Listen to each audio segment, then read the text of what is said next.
we try to run these webinars on the first Thursday of each month at 8 o'clock p.m. Eastern Standard Time, just to be able to give some information about the program. Sometimes when I'm able, I try to get a faculty member or an alumni or a student on with me to talk about the program. My name is Maria Brackett. I'm the director of the Spiritual Direction Certificate here at Divine Mercy University. Have the pleasure to have this great job. So I'm a spiritual director myself, and I enjoy it. It's a beautiful ministry, and I enjoy helping others also to become spiritual directors. So welcome, great to have you here. Let's get started. As I was saying, if you have any questions that come up, please put them in the Q&A box and I'll answer them at the end of the webinar.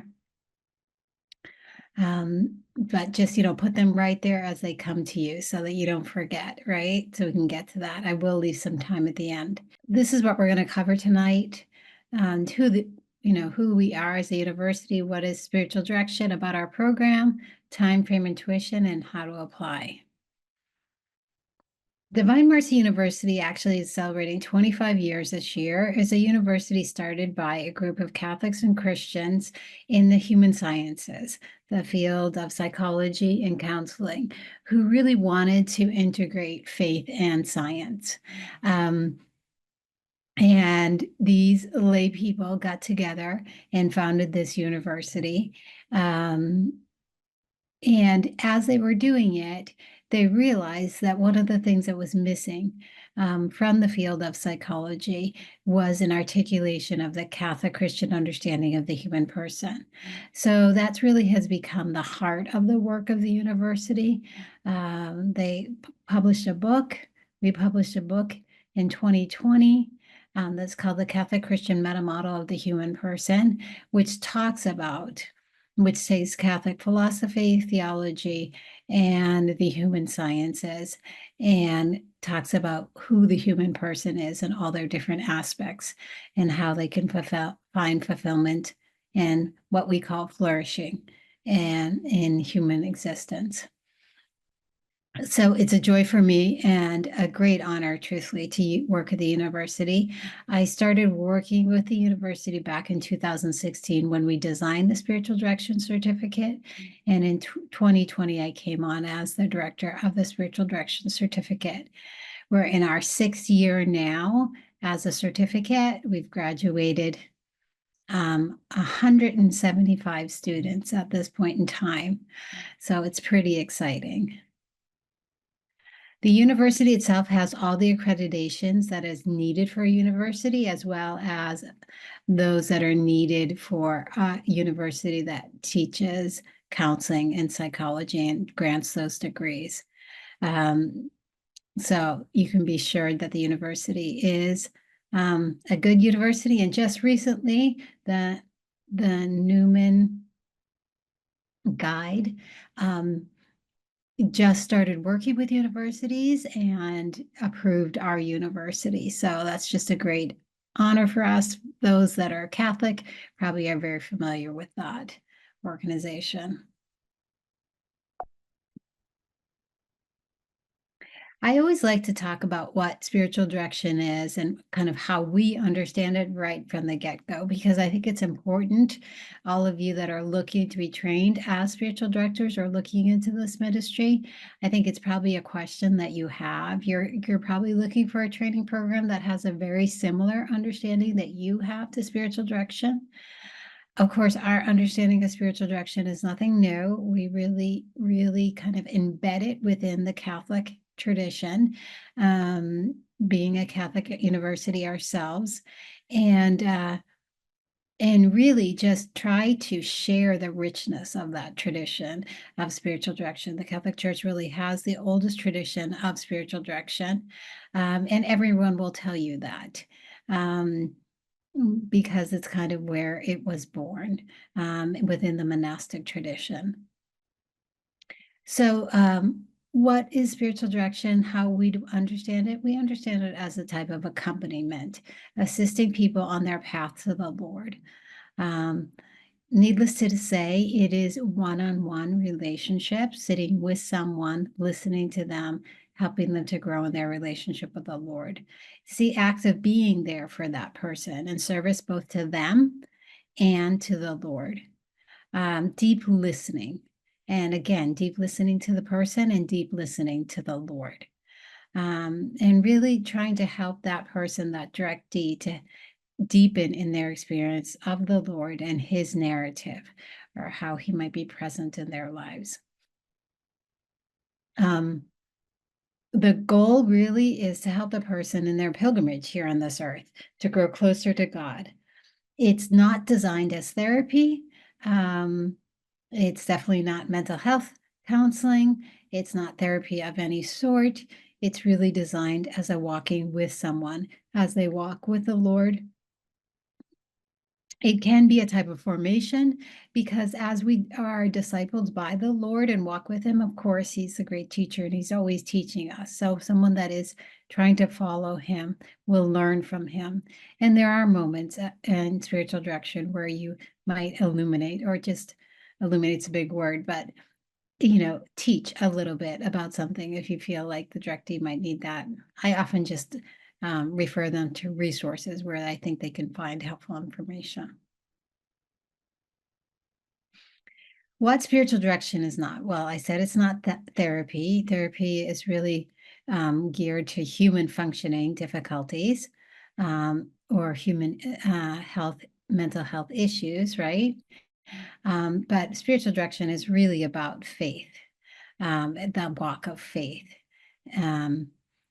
Catechesis or teaching, that's a classes or a type of formation that you go to, and it's very helpful and important for our faith life, because we need to illuminate our intelligence to help us to grow in our faith.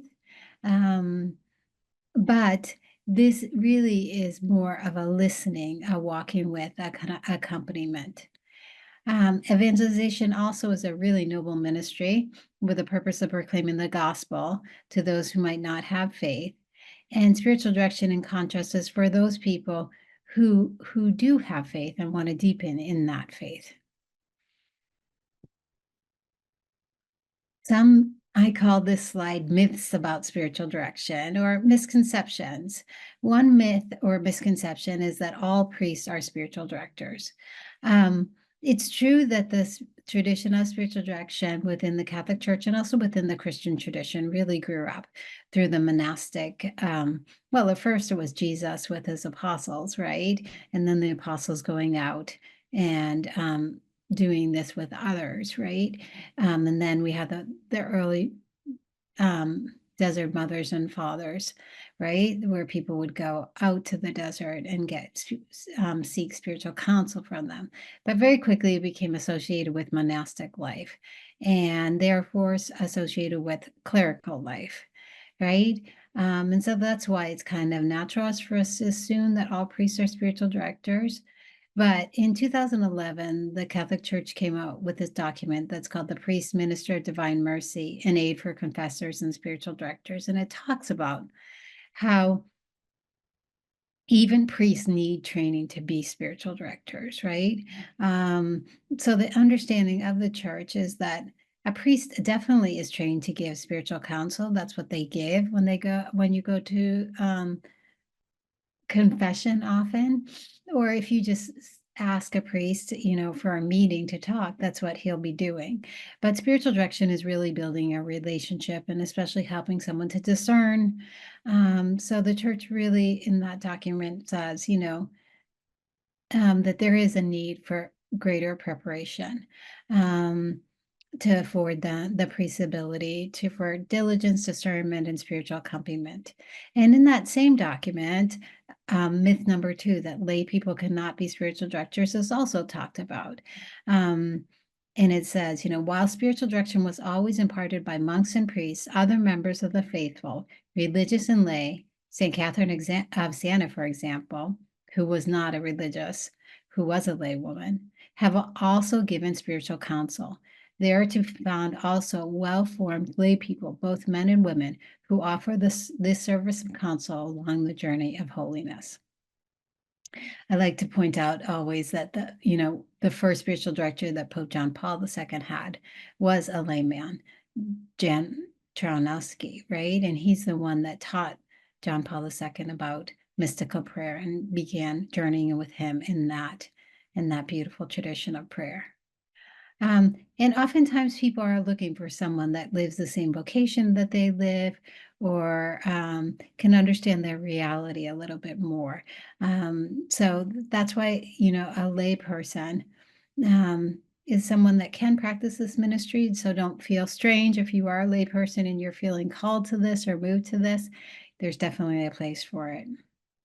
Myth number 3 just talks about Catholic parishes or dioceses or faith communities, Christian faith communities. Why can they not have offices? Can they not recommend? Can they not have a list of spiritual directors? And this also is addressed in this document, that no, that there can be, that these dioceses or offices can have, you know, they can oversee spiritual direction, and they can offer spiritual directors to their community. It does take a little bit of work. I think that's sometimes why dioceses just don't wrap their arms around that, but they definitely can do that, and parishes can too, or other, faith communities. So let's talk about the program itself, right? The program itself is a 6-course program with 2 residencies that occur here in Sterling, Virginia at the university. So that does mean that everything is online, but you do have to come to Sterling twice in the time that you're taking the program. We've made those residencies as short as we can, but we do feel like they're necessary for your training. Because there's just some things that can't be done online. So I'll talk about those residencies and the practicum hours a little bit further along, but so it's 6 courses, and they are asynchronous. And what does that mean? That means that you don't have to get on at a certain time to do a class. You go through the material with a cohort, with a group of people, and you have weekly deadlines. And if you meet those weekly deadlines, that's what you need to be doing. In the first 2 classes, we offer weekly meetings where the instructor gets online with you, and you can go to those, or there's another way to do that assignment. But we do offer them because there is that need for connection, and we've seen that it's really helpful for our students to have it. When you go into the 3rd course and the 4th course, you still have those, but they're less because you're doing more of other type of work. And then the 5th and the 6th course, you don't have them because you're meeting for other reasons and doing other things. So these are the 6 courses. I just want to say that these are also on our website, divinemercy.edu, and you just look under academics, find the spiritual direction certificate, and there you can find these courses. The course descriptions are what are on the website and might be important for you, because I can give you just a general idea of each course, but if you really want to see kind of a summary of the syllabus, go online and you'll find it there. So there are 6 courses. Basically, we dedicate it to the certificate to you learning the knowledge and the skills needed to be a spiritual director, right? So it's a mixture of spiritual theology, an understanding of the human person, and the skills that you would need to sit with someone. So Life in Christ and Spiritual Direction just introduces you to the whole tradition of spiritual direction and the place that it has and a believer's growth in the Lord. The second one, the 200, is about human development and human relationships and for spiritual direction. So that is really a human development course and just helping you to understand a little bit more about this human person, yourself, and those that may be possibly your directees. 300 and 500 are relating skills. And this is where we have the residencies. The resident 300 is at the end, the residency in 500 is at the beginning. And so both of these courses are dedicated to teaching you the skills that you would need, all the way from like how to start a spiritual direction relationship to how to kind of configure the session, how to work through the session, how to build the spiritual direction relationship over time. Right? So just a lot of themes, and you come to the residency, I'll explain those a little bit later, but we do a lot of practicing. 400 is discernment and spiritual growth, really about what this is like and listening to the Good Shepherd, listening to the voice of the Good Shepherd, listening to the voice of the thief and trying to discern between those, and also St. Ignatius and some of the big hitters in understanding of discernment. 500, I explained that. Then 600 really is kind of advanced prayer situations that might come up. That, someone that might have maybe mental illness and seeking spiritual direction or going through a period of grieving or things like that, just how to work with those people and how to maybe recognize and refer, and if they need someone else, maybe they need therapy, maybe they need some other type of support that you wouldn't be able to give them as a spiritual director. 500 and 600 both have a lot of coaching in them because you start doing your practicum at the beginning of 500. That means you start seeing people in spiritual direction. So 500 and 600 have a lot of supervision sessions with your instructors to kind of pull apart that experience that you're having and coach you through it. So the residencies, as I mentioned before, there's 2 of them. They take place here in Sterling, Virginia. Its ability to put into practice the skills and the knowledge that you've been getting under the supervision of spiritual directors and therapists that we always have in our residencies 2 leaders, one from the theology side and one from the therapeutic side, kind of just the human science side. Not because we think that spiritual direction is therapy, right? But because, well, we want therapists there just to help you in what you're experiencing if there's any need for that. But also we all come together as a faith community to kind of just learn from them the skills that are needed to listen. We share these one-on-one relationships share often the same skills. And so that's what we're learning from them. And as I said, the first residency is at the end of the 3rd course or the 3rd term, and the second residency is at the beginning of the 5th class or the 5th term. As I mentioned before, it takes you 2 years to go through this program.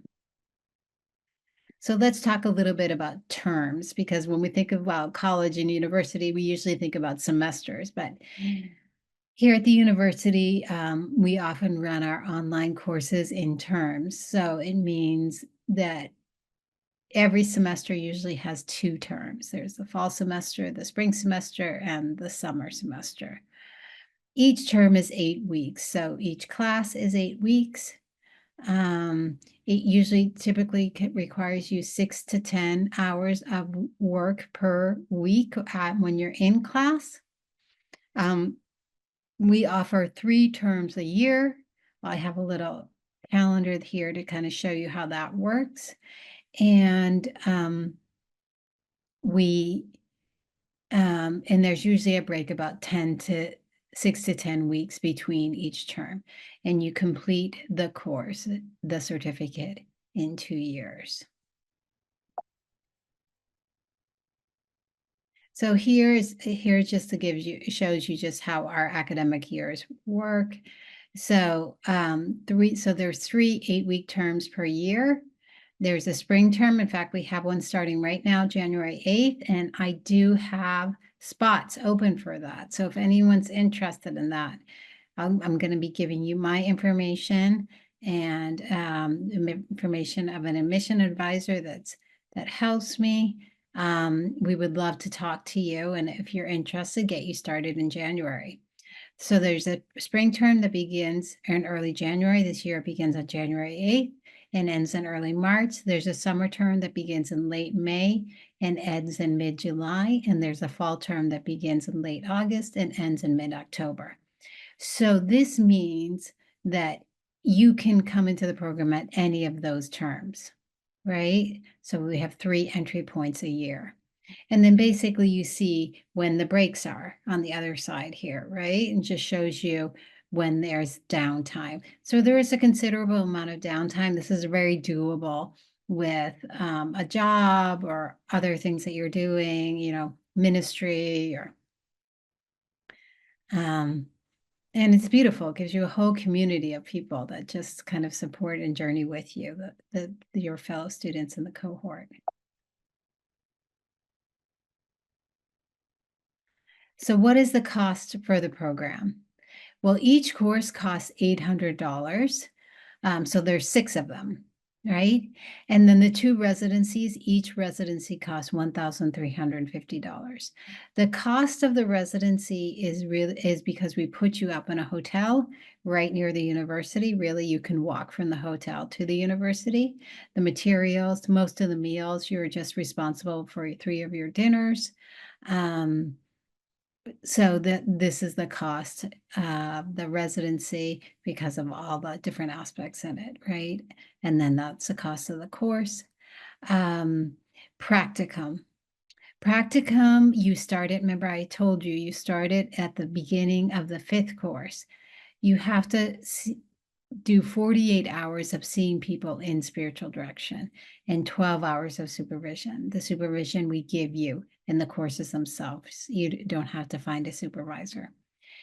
But there can be a scenario that happens that you finish your 6 courses and you still haven't finished practicum, or you're on a break between 500 and 600 and you are working through your practicum hours. So in those situations, we offer 2 other courses, practicum or practicum with supervision. And these allow you to, and they ensure for us that you are staying enrolled in the program and you're having supervision as you're going through your practicum hours.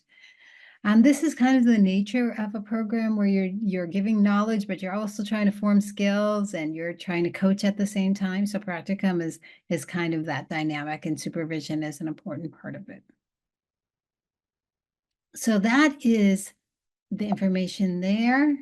As I said, you can apply to the program. The application is right online there. At divinemercy.edu, going to the spiritual direction certificate tab that's under academics, you can find the tab that is the application. It shouldn't take you more than 15 minutes to fill it out. It's just information of data. Then we do ask you to answer 5 essay questions, very short, just kind of your understanding of spiritual direction, what kind of has formed you in your spiritual life, and then a letter of recommendation from your pastor or the leader of your faith community. If you're religious, we'd like a leader from the superior of your community. So it's not an extensive, it doesn't take you that long. You should be able to do it. This gets you into the 1st and the 2nd course of the program. And then before you start the 3rd course, we do a little bit more extensive. We have a group interview? We ask you for a letter of recommendation from your spiritual director, just a little bit more. And it also just gives you an opportunity to see if you want to continue committing yourself to these studies. At the end of each course, though, you do get a certificate of completion for each course. So you're always getting those certificates that show that you've completed those studies. Okay, so I am going to I'm going to stop sharing because that's the only way I can see your questions and the Q&A. And I'm going to ask you if you have any questions that you'd like to ask me, that you do put them in the Q&A. And I'll go there and start answering them. Isabel, I see you're saying, could you take 2 courses in spring, 2 in summer? No, we don't allow you to take 2 courses at a time. I know that some people could have that time to do that, but we do want a kind of a slow learning. It's a contemplative process. No, it's not just a training. So we want a slow learning to be happening. And we definitely give you a lot of information in each course, and there's a lot of readings. All the readings are online. We only ask you to buy 2 books, but they are. Sorry, I'm getting a little distracted with the questions that are coming in, but it's substantial, and a lot of people just use, if they have more time, they just use more time to dive into the readings. Let's see. Let me go to the questions. Tony, yes. And your acceptance, yes, I realize your acceptance are, those books, Tony, are the only books that we ask you to buy in the program. So those books that are mentioned there are the ones that I said that everything else is online, is there on the platform. You'll be able to read them. Since we're a university, we're able to get copyright. And so those books that we asked you to buy, which is like Ralph Martin's Fulfillment of All Desires, and the Father Boniface and Father Hicks book on spiritual direction, these are ones that we couldn't get licenses for. So that's why we asked you to buy them. Tony, what is the attrition rate of the course? So are you asking, Tony, like how many people enter and how many people finish? I guess that's probably what you're asking. It's pretty low, like the people that start and don't finish. I think it's 10%, or it might be 8. I'm trying to think the last time I took those numbers, but it's around that. It's pretty low. Usually people are pretty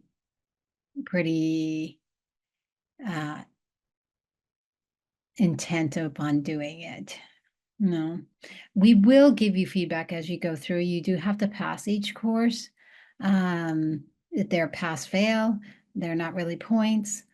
So you and you have to pass each residency. If you do fail a course, you can take it again, but we don't allow you to take it more than once. And if you fail a residency, you can't take it again, just because they're just so extensive and it's a lot of money for you to even come out there.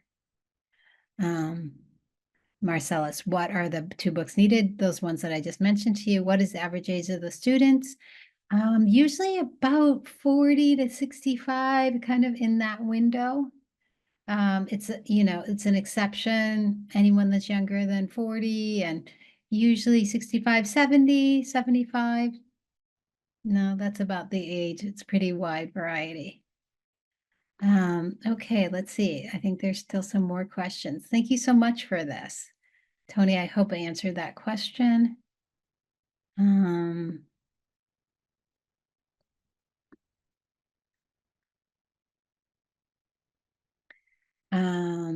Audrey, at what point in the program do you acquire the services of a spiritual director? No, Audrey, we don't give you a spiritual director. We, if you by chance enter the program without one, we ask you to get one by the end of the first course. The teachers in your first class suggest to you places that you can find them. They try to help you troubleshoot that with you, but no, we don't. It's not part of the program that we give you a spiritual director. Okay, let's see. Thank you so much for all these questions. These are great. I love them because, there's just information that I miss telling you. So Tony, can you talk a little bit about the tuition aid available? So goodness gracious. There's not a lot of tuition aid available. The university does have tuition partnerships. And if you go onto the tuition part of or financial aid part of the university's page, you can see a list of tuition partnerships. So if you belong to any of those diocese organizations that have tuition partnerships with the university, you get 10% off of the certificate. In the second part of the certificate, we do give to people that are in full-time ministry or volunteering at their parish or religious or deacons or priests. We do give a 10% there too, but the most you can get in the course is 10%. It's just the nature. We try to keep our costs low, but we just don't have extra money. We do have something on our website that is called the SDC Grant Fund, where you can actually, we ask people, like, would you like to donate money so that people can study this certificate? So if they do donate money, we always try to pass that along. And we usually give first dibs to people that are already studying the program and maybe not able to finish it for one reason or another. Thank you. Okay, Patrick, I see you've got a few questions. I recognize your name too. I heard that there's an interview step prior to acceptance. No, there isn't, Patrick. You might have heard that because we just redid the whole admissions process about a year ago. There used to be, but we found out that it would be more helpful for people to get into the first two courses, which just give them an introduction, just kind of helps them to understand. And then we do an interview before the third course. There's we call it the first tier gets you into the first and second course, and the second tier gets you into the third course and above. So that's when that interview would be. Patrick, hotel costs for the on-site work is included in tuition. Yes, exactly. You'll see that.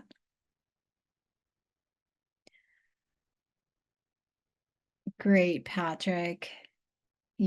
One of your Renew Chrissy friends just graduated and you spoke with him. That's great. I hoped he helped you out with answers. Okay, let me see. There's some more here.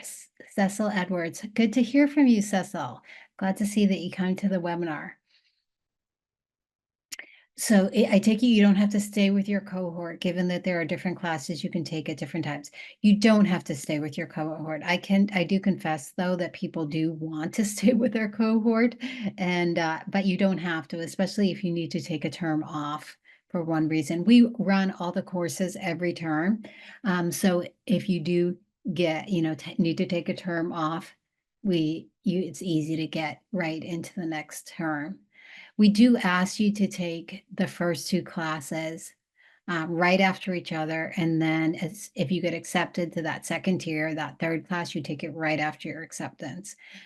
The first two classes, we really don't give in any exceptions on that, just because we want you to kind of get our rhythm going and get into the material and really help yourself see if this is something you want to continue on in. So that's how it works.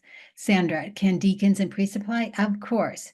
And I don't know if I probably didn't leave the picture of the residency up there long enough for you to see just kind of the mix of people that are in our cohorts, but you'll definitely see religious sisters and brothers and deacons and priests and Jeffrey, in the past, I was told you needed to complete a nation retreat during the program. Yes, it is. You know what? I need to put that on the slides. I probably just need to do a slide of that. If you go into the website, you'll see it's very clear the requirements. One of the tabs is requirements for graduation. So they're to pass each class, to fulfill your practicum hours, to do an nation retreat of at least 5 days or more, and to also get liability insurance when you start your practicum, which is very easy. We walk you through the steps of that, and it's only about $35 for a student in training, so it's not a big deal. But yeah, those are the things that are required. Isabel, when you say you put us in a hotel, is the hotel cost on you or on us? No, it's on us. It's part of that $1,350 that you pay for the residency. Is this a graduate master's or no, Isabel? It doesn't give academic credit. It's not, you don't need a degree to go into it, nor do you get any type of degree out of it. I mean, it's definitely academically challenging, but it doesn't give you academic credit. Maybe in the future we'll redesign it so that it does give academic credit, but we really want it to be open to people that even have just been in ministry and have been called to this. And so we didn't want to put the restriction of you needing to have a degree to study it. No. The level of the course, okay, so you're like, yeah, the level of the course. So I would say it's probably between a bachelor's and a master's level. I mean, it's definitely academically challenging. We have yet to have anyone say that it's easy, that's for sure. But all different types of learners definitely do get through it. Tony, great to hear you're a deacon. Thanks for your service. Great. I just love all your questions. So happy that you're here. I want to put my email. Many of you probably already have this and it is on the website. But this is my email. I just put it in the chat.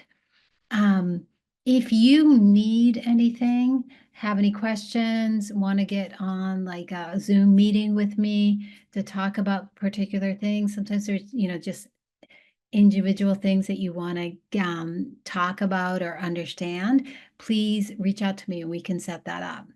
Also, as I said before, Greg Shapiro is an admissions advisor that is going to be works with me, and he's going to still work with me until January. So this is his, and you might have spoken to him. This is his email too, in case you want to talk to him. We're in the middle of me taking on admissions and him moving to another place in the university. So I'm super excited about that. I love talking to you guys. So I enjoy that.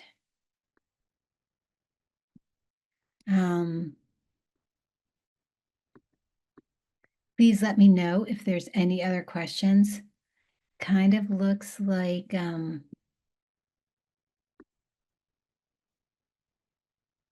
Margarita. I'm answering questions that people put in the question and answer. So that's where that's happening. Audrey, thanks so much. Thanks for coming. Isabel, would there be an opportunity for advanced party sorts that is close to your heart?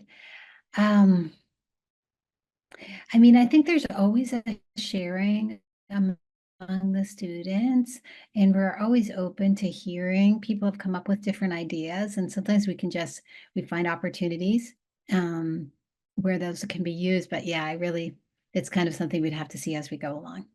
Nancy, you did an Ignatian retreat about 5 years ago. Would that count? Well, Nancy, we do set something for about 2 years before the program. You're in the program, but not really 5, because we want you to kind of have like a fresh experience that you can refer to as you're going through the program. So that's why we do that. What's the average time to commitment? 6 to 10 hours a week when you're in class. So weekly, yeah, 6 to 10 hours, Jeff. Do you have to write research papers? No, we don't have your research papers, Beatrice. We do have you write reflection papers. And the most that they would be 1,000 words, right? A typical one that you guys are doing are 500 words, right? But every once in a while we do ask you to do 1,000, but they're all reflection papers. They're not research papers. Is DMU, Tony, is DMU associated with any religious order? Yes, every Catholic university has to be attached either to a diocese or to a religious order. And when it's attached to a religious order, it's called being sponsored by the religious order. So the people that started Divine Mercy University approached the Legionaries of Christ 25 or more years ago and asked them to sponsor the university. So they are that. Every university, Catholic university, does that in a different way, but our university, it means that the president will always be a legionary of Christ, and that certain number of people on the board, I think it's 2 or 3, I think it's 2, are members of Regnum Christi or another legionary priest. So that's how that works, Tony. I hope that answers your question. Isabel, you're a consecrated virgin. God bless you. Thank you for that. Great. Am I answering your questions? Mary Dotto, so good to see you. Is a term one course? Yes. Sorry if I didn't make that clear. Yes. A term is one course. Each term you take one course.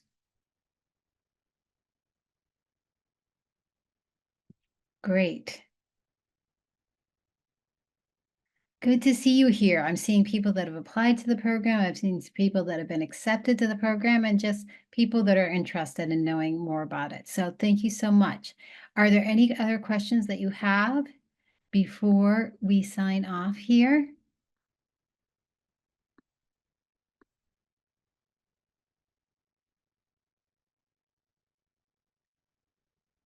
Patrick, how do you know you're accepted? Usually, within the week that your application, you get your letter of acceptance. So yours should go up, Patrick, if it hasn't.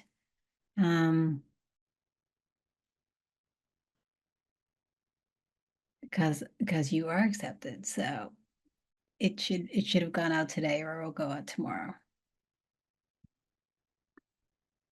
Yay. Happy to have you. Okay, great. Any other questions before we say goodbye?